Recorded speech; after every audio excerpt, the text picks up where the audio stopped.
Okay, this is the final, I hope it will be the final, recording for lecture 17. If it takes more than 3 recordings, then I believe we will probably spill over into the next class time, because there are lots of different topics that we can talk about. So, excuse me, where I was finishing off was just talking about temperature sensitive alleles. And these come from mutations in the gene that just very slightly alter the protein function. So the amino acid change that takes place, it's not really very serious. And at low temperature, the organism is pretty much wild type because the protein can fold up and do its job. But at a higher temperature, the protein folding, it's unstable, and it can sort of slightly unfold, and then it isn't able to do its work properly. And so we call that the temperature that, usually the lower, not always, but most of the time it's the lower temperature that is the permissive temperature, because the protein can do its job at that temperature. But the higher temperature where the protein can't fold properly is called restrictive temperature.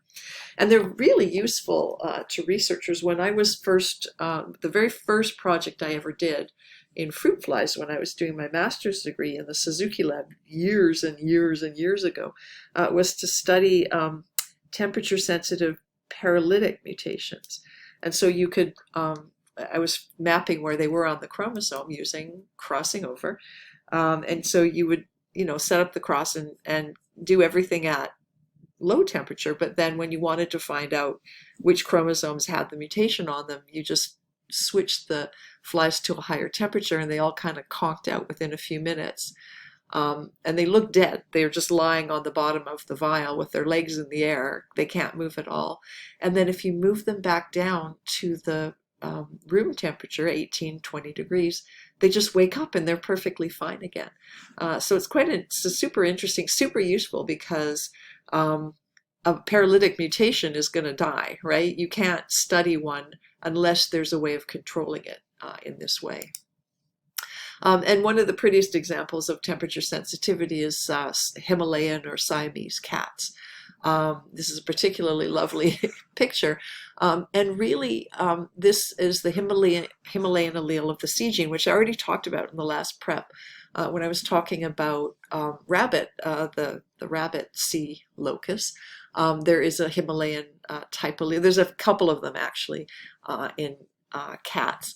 And basically at cool temperatures, so 27 degrees or lower, the enzyme works, and there's a colorless precursor. It's a substance that gets converted into melanin, and that makes the dark color on the fur.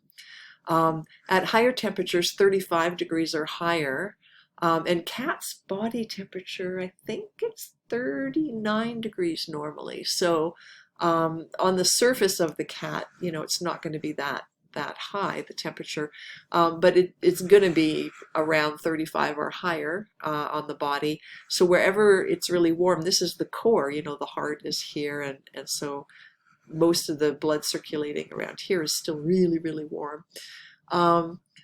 And the enzyme just falls right apart and it can't do anything. So the fur is almost white, or sometimes a very pale creamy color here. And if you look at an animal that has this kind of mutation, and it's found in mice and guinea pigs and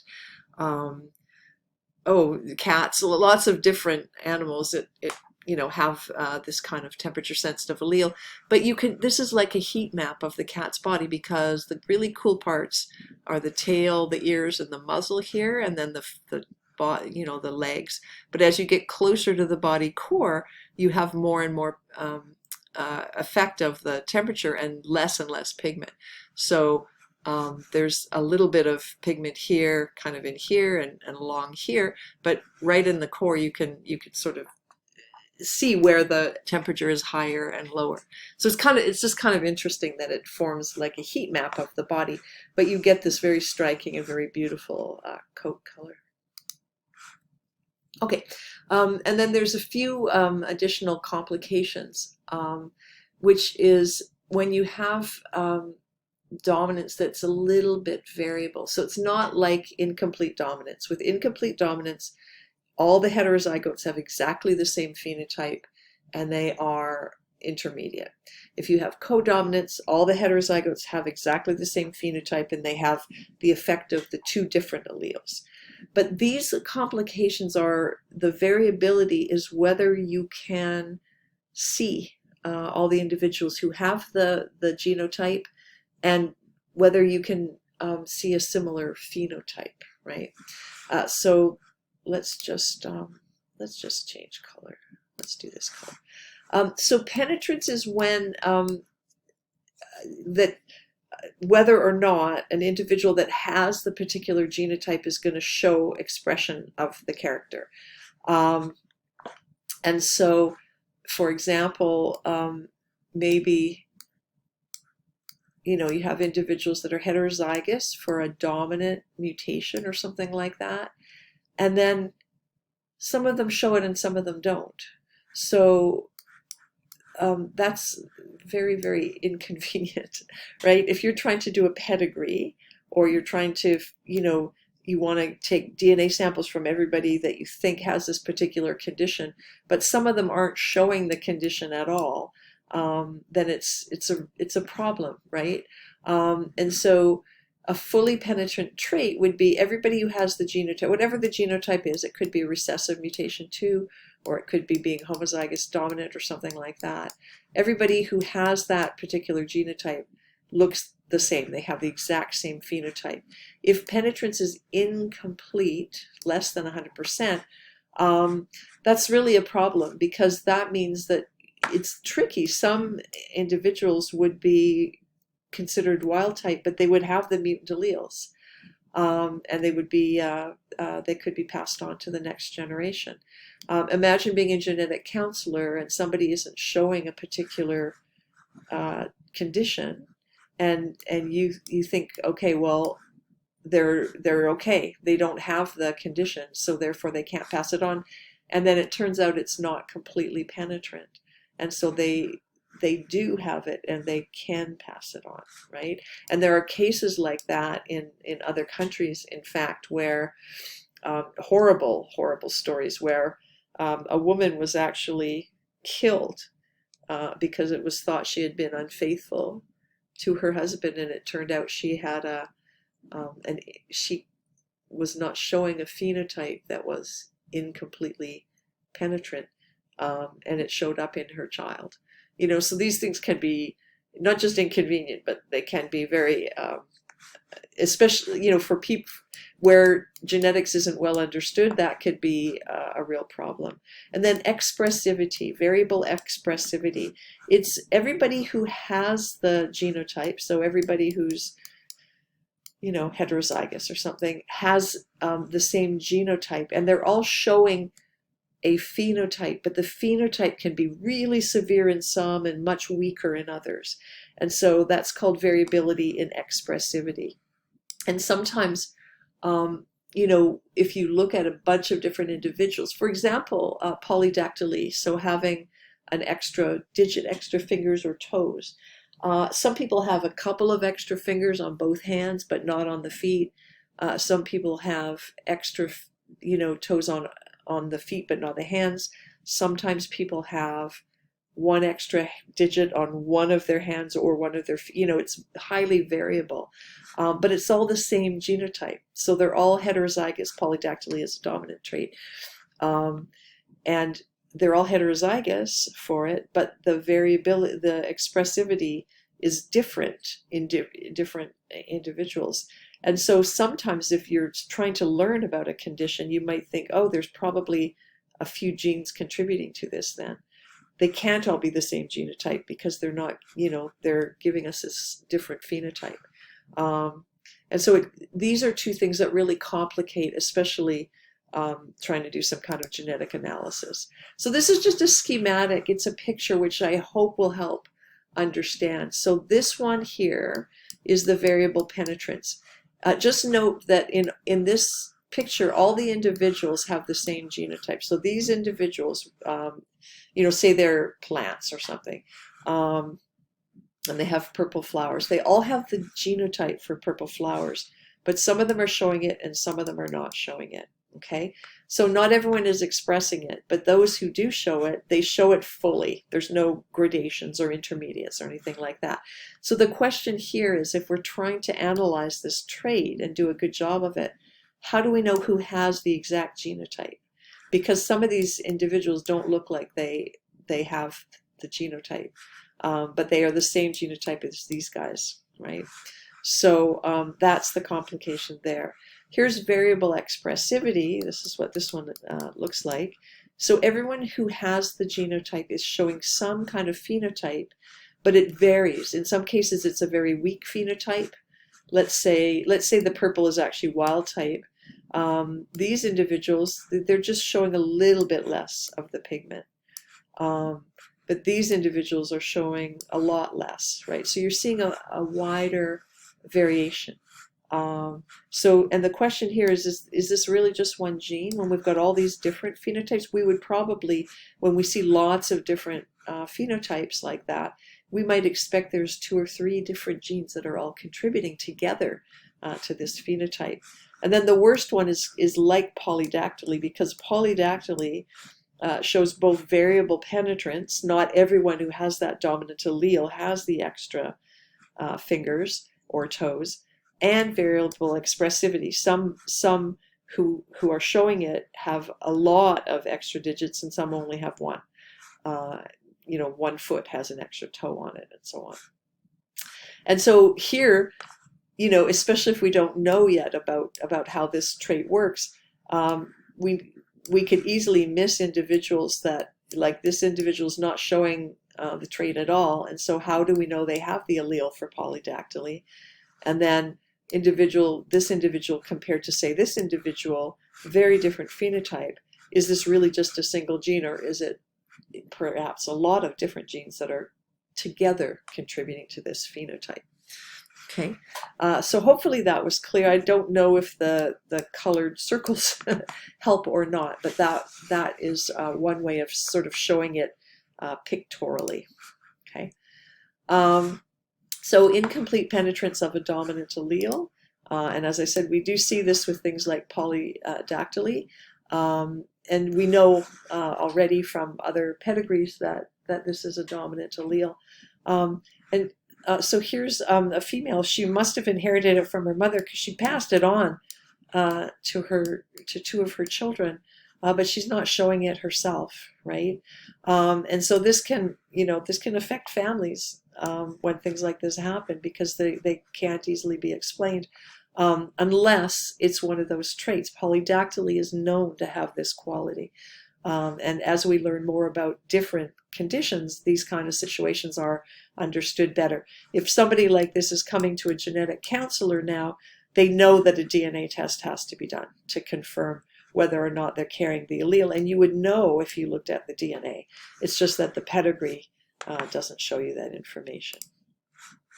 And then this is another case where we can see it. It's obviously a dominant trait. It's obviously autosomal, because father to son and father to daughter transmission.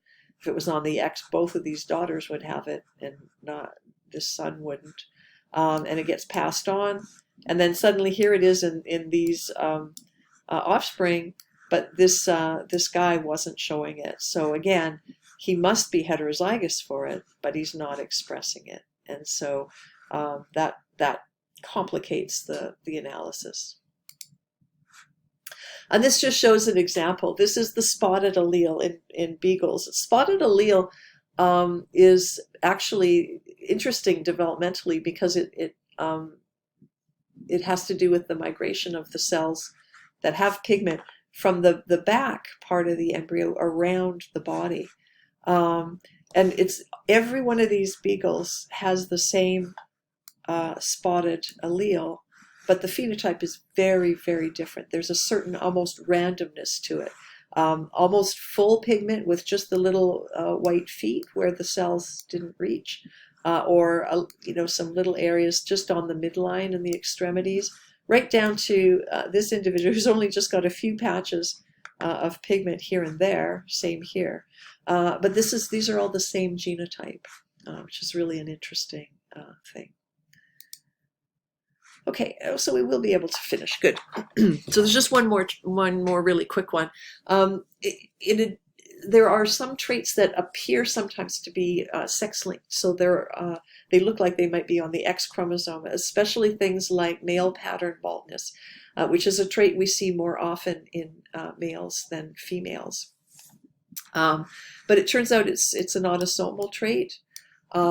Males who are heterozygous for it start to lose their hair sometimes quite early in life, which is sad for them. A lot of them don't particularly like it, but it appears to be a dominant trait in males. Females who are heterozygous don't lose their hair, and this appears to have something to do with the different hormonal status of males and females. So females, estrogen protects them from this effect, and males, testosterone seems to make the effect stronger.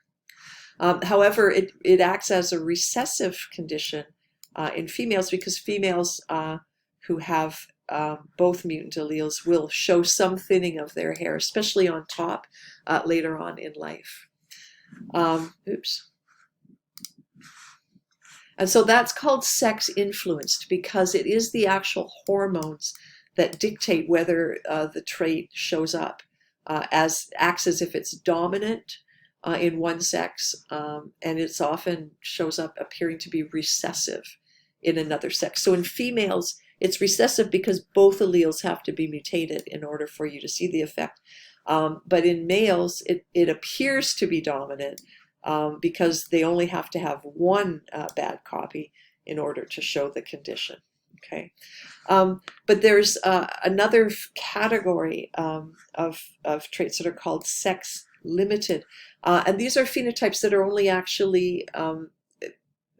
actually usually occur in one sex. So, for example, the genes that are required to produce milk in female mammals, those genes are scattered all over the autosomes. And so males and females both have those genes, but they're only expressed in females. Beard growth in males and those kinds of things. If you look at birds, for example, in birds, the males have often different coloration than the females. They sing, they have different behaviors and so on. And those are all sex-limited traits. So both sexes have the genes for them, but they're not expressed in one sex, and they are expressed in another sex. Males don't need to produce milk in mammals, but females do to nourish their offspring. And this is just a huge pedigree that shows male pattern baldness.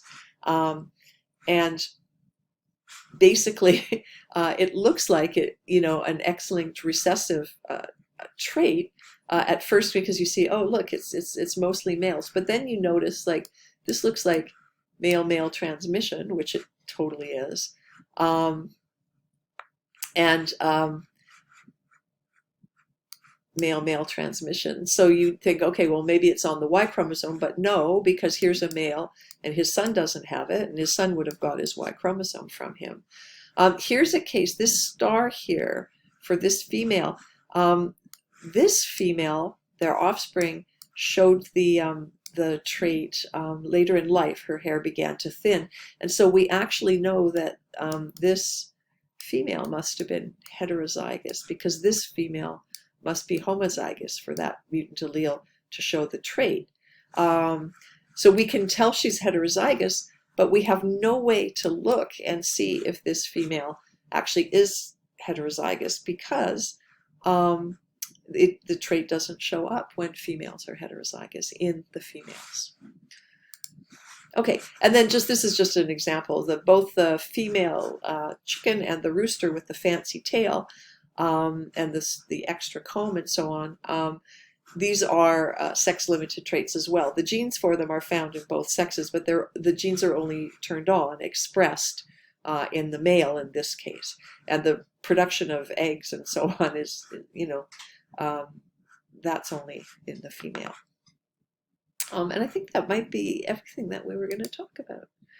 Okay, yeah. So the next time we're going to start looking at two gene situations, and we're going to look at some cases where you have just one phenotype, but there are two different genes that are together producing that phenotype, and we'll look at how that affects. You still get a dihybrid ratio, the 9 to 3 to 3 to 1 genetically, but the actual way the phenotypes work is a little bit different. And that will be the next lecture.